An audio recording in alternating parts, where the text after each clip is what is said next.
Hey folks, I wanted to share some thoughts from Mark's message last week on the Exodus. For those of you who are unfamiliar, we've been looking through the Bible as a whole, starting at the beginning, and hopefully we'll work all the way to the end before the year's end. Good luck with that. But last week, Mark opened up the story of the Exodus, which is a huge story, incredibly important.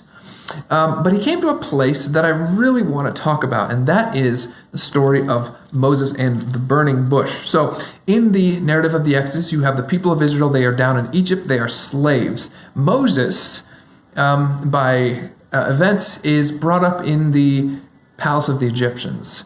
And he eventually gets kicked out. He runs out into the wilderness. And there, in chapter 3, he sees a bush that is burning. Okay, it's not necessarily surprising in and of itself, except it's not burning up. The bush is on fire, but it's not disappearing. So he turns aside to see it. This is what happens. Moses, Exodus chapter 3, verse 4. When the Lord saw that he turned aside to see, God called to him out of the bush. So the voice of the Lord calls to Moses. Moses, Moses. And he said, "Here I am." Then God said, "Do not come near. Take your sandals off your feet, for the place on which you are standing is holy ground." And he said, "I am the God of your father, the God of Abraham, the God of Isaac, and the God of Jacob." And Moses hid his face, for he was afraid to look at God. Okay, so basically what's happening is Moses is going along. He's in the wilderness, probably with his sheep, and he sees this bush. And from the bush, he hears a voice calling to him.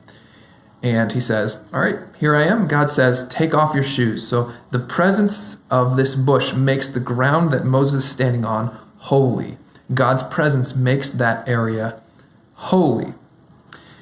Moses takes off his feet, and then God says, "I am the God of Abraham, God of Isaac, and the God of Jacob." Now remember, the Bible hadn't been written at this point.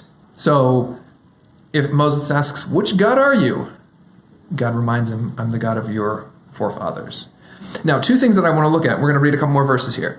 First, God's name and God's presence. Those are two things I want to look at in the few verses after this, because I think it's fascinating. Jump all the way down to verse 13. This is where God, the verses between is where God tells Moses, "Hey, I've heard the suffering of my people in Egypt, and now I want to send you to bring them out."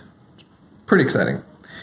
Verse 13, Then Moses said to God, "If I come to the people of Israel and say to them, 'The God of your fathers has sent me to you,' and they ask me, 'What is his name?' what shall I say to them?" It's a legitimate question. They'll ask, "We worship some different gods. The Egyptians worship some different gods. We can't remember which was the God that was the God of Abraham. It's been a long time." This is God's answer. God said to Moses, "I am who I am." And he said, "Say this to the people of Israel, 'I am has sent me to you.'"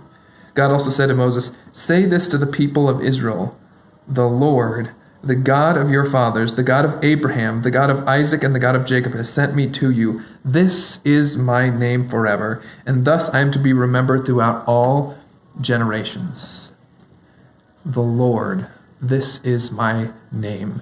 Whenever we see capital L-O-R-D in the Bible, that is the name of God. In Hebrew, that would be Yahweh. It would be the letters Yah-H-W-H. Sometimes the Yah and the W get transitioned to be J and V, so Jehovah, Yahweh. Either way, that is the name of God. And first of all, let's talk about God giving his name to Moses. Think about the relationship that signifies. If you were to go up to the president, you'd say, "Mr. President." If you were to go up to a teacher in school, you'd say, "Mr. So-and-so." But when you say, "Hey, Nate," "Hey, Bob," "Hey, Larry," that signifies a much closer relationship. When you stop using titles like Reverend or the Honorable, and you start using their name, they're allowing a closeness in relationship to you.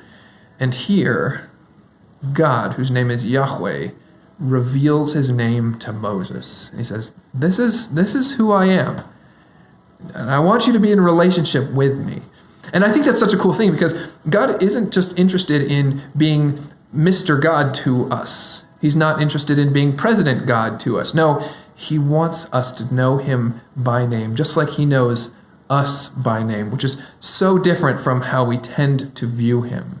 We tend to view him as the president who's pulling the strings and operating our lives, but no, he wants to know you by name, and he sees your life, and you are incredibly important, and he wants to be in relationship with you.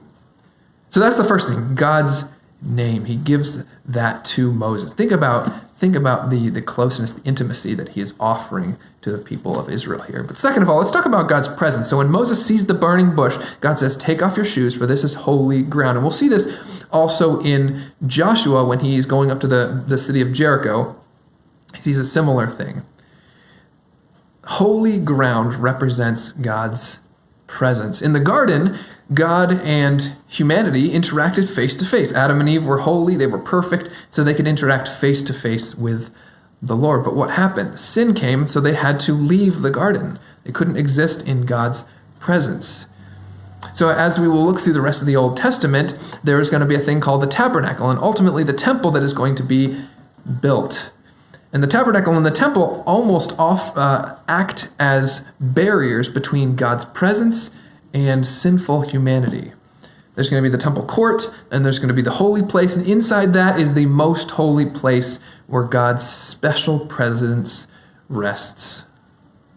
There was barriers between humanity and God's presence. And only one man, the high priest, could go in once a year to experience that intimacy between him and God. It's pretty separated. But let's go into the New Testament, because it doesn't just stay like that. In fact, God takes on flesh and a human body. And now God is not this essence inside a building. Now he is a human being with a body standing in front of his friends. And his friends can look at him and touch him and hear him speaking to them. Think about how much more personal and intimate that is than a burning bush or a being inside a temple. God has come closer to his people and has experienced the lives that they have experienced. But it gets even better than that, because when Jesus leaves, he says, guys, I know you're sad that I'm going to leave, and I know you don't understand everything, but when I leave, I'm sending back someone better than me. And he sends his Holy Spirit, and his Holy Spirit, after he has ascended into heaven, his Holy Spirit comes upon his disciples. And now, those who have trusted in Jesus get something that is even better than a burning bush, even better than a being in a temple, even better than a human being next to them. We get the presence of God's very Spirit within us. Sometimes we take that for granted, that God's presence is inside us. Everywhere you go, God's special presence is there. Your body is a temple of God. Your body is holy ground.